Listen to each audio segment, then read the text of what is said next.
3,495 בעבור מערכת לשימוש בקנה מידה מסחרי.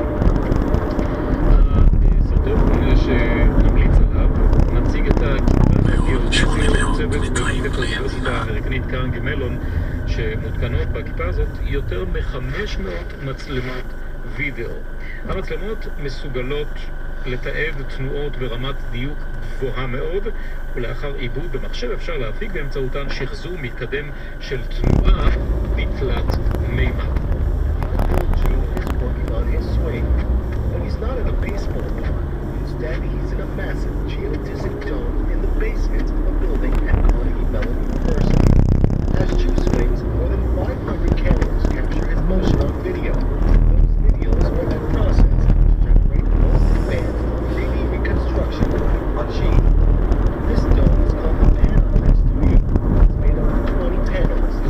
מתוך הסרטון שאנחנו ממליצים עליו, והמצלמות האלה קולטות יותר מ-100,000 נקודות תנועה בנפח של 0.5 טראבייט, וזה בדקה אחת.